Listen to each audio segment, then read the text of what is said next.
is some place inside me that likes to prove people wrong, even impress people. It is fun going on a mountain drive with new people, and we get out to go eat lunch, and I park in the handicap spot and pull out a wheelchair, and some people are like, oh, and you were driving like that?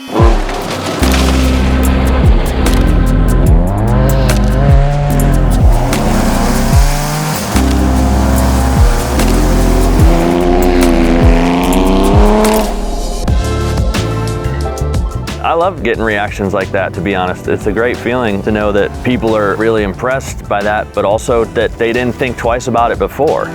That's the beauty of vehicles in general. They're kind of the great equalizer. All you see is shoulders and a head, and you don't know if they have a disability, and it doesn't really matter. If they're really good drivers, they're really good drivers. I also have a 997 street car in addition to the rally car. That's probably on the more traditional side of the Porsche brand, especially for the purists, but that's not really me. I'm a car enthusiast through and through, and I realized you don't have to follow a set of rules. You can build the car that you want, and it might not be what everyone's cup of tea is, but if it does it for you, then that's the important thing. I really didn't think about cars that much all through my childhood. They were in magazines in the grocery store when I went grocery shopping with my mom, and that was about it. What I do for work is architecture. I was always interested in art and design. I was always coloring, sketching, and people started seeing what I was doing between the Legos and the drawing and were like, you should be an architect. I was into biking at a real young age. I loved catching air. That feeling of a second or two when you're just in the air floating, you're in a different world just for a second. That was in the warm months, and then during winter, I was snowboarding. How I got in the wheelchair is from a snowboarding accident when I was 16. I just went off a jump and got inverted somehow, landed on my back. People think it's automatic that you go through a traumatic injury like that and you have to build back up, and you certainly do, but from someone that goes through it, it wasn't really a choice. It was just like, well, this is what we're gonna do. A lot of people ask, did you ever think that you couldn't do that? And I think that's kind of how I drive and have my car enthusiasm. It's what I do, it's what I'm passionate about, and I don't think twice about it.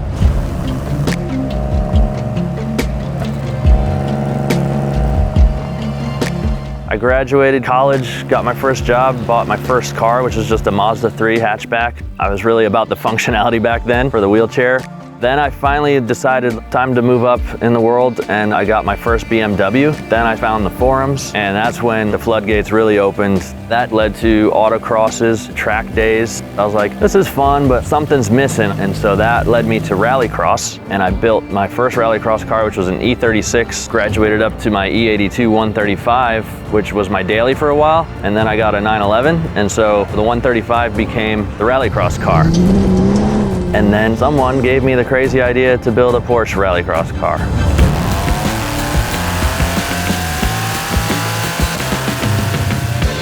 When I get onto something, I definitely kind of go all in, sometimes to a fault. Once I started building this car, I was like, let's do a little bit more, a little bit more, a little bit more. As you saw it come together, it just motivated me more to get this thing done and make it come to life the way it looks now. It is the 997.2 C4S platform, so it has all-wheel drive. It has PDK. PDK is like mind-blowingly awesome. I can't shift, obviously, and I have no clutch. The PDK reads your mind. It's a beautiful thing. Thank you, Porsche. It's got the 3.8 engine in there, naturally aspirated. We put headers in from Soul Performance as well as high-flow cat. Of course, it's a rally car, so the big thing is the suspension. We have an MCS 3-way adjustable suspension all the way around, and we lifted it 3 and 4 inches, so we obviously got a lot more clearance now. Wheels, we have Braid, one of the best in the business, definitely some of the most durable wheels you can buy. I've got those on my Cayenne as well. We've got some Falcon Wild Peak tires on there right now. They're a great all-around tire. Skid plate is completely custom fabricated by a good friend of mine. Honestly, that might be the most valuable thing on the car. Cosmetically, we did the GT2 rear bumper, GT3 front bumper. I wanted it to look aggressive. We didn't really have to do those things, but I love the look of those. It's a rally car. I don't care if it's a Frankenstein. It's definitely not purist there. It had the GT3 wing, but all the rallying and vibration actually sheared the wing off, so that's missing right now. Auto House is my big sponsor. They're the shop I take it to in Atlanta. I've always been a huge fan of the art cars of the BMW days, and when it comes to doing a livery like that, I wanted it to be like an art piece, and so I worked with Justin Page in California to create this design, and it came out beautiful, if you ask me. Of course, one of the questions I get asked the most is, how do you drive? I have no leg movement, so I fully drive using my hands. I have one hand on the steering wheel. My left hand controls the throttle and brake. I basically make a fist around the brake. I push forward to brake the car and use my thumb for throttle. And it's super simple. And the hand controls are really just two pieces of aluminum that attach to the pedals. We clamp them over and you're good to go. I would say the 997 is the perfect platform just because it's on that cusp of analog versus digital. It's just that driver's feel that drivers talk about and drivers desire, and those cars have it. This actually isn't going to be a rallycross car for long. It will be a stage rally car. That's the ultimate goal. And of course, once we get this thing on stage, we'll have some gravel tires on there. That's one of the big challenges right now. We have to go down to 15-inch wheels. And to do that, of course, we need to get smaller brake calipers. And then the very last thing will be a full cage. Once the cage goes in, I won't be able to get my wheelchair in. So when that point comes, it'll just be a full-on race car. The wheelchair will have to be taken away by someone else, and I'll just be in there racing with a co-driver.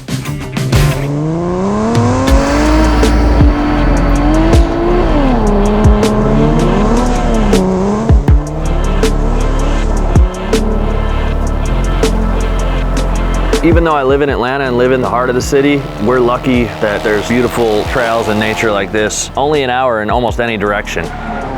It's definitely a struggle to be one of the only ones in my group that really is passionate about going off-road, especially at speed. And it's tough because when you're out in the woods and there's no reception, you really shouldn't be taking huge risks. And I've been on the wrong side of that, and I kind of learned my lesson. So it's tough because you really want to get out as much as you can and get as much seat time. And it's so much easier to just hop in a street car and do a mountain run any weekend you want. But to be able to take it off-road is definitely a lot more challenging, and you kind of got to bribe your friends to come along and maybe follow you in the Cayenne, and hopefully they'll agree, but it definitely can be a struggle sometimes.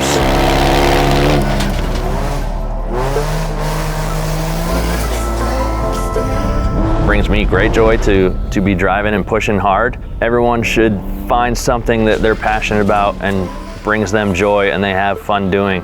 It's extremely important to have fun in life. If you're not having fun, you're doing something wrong.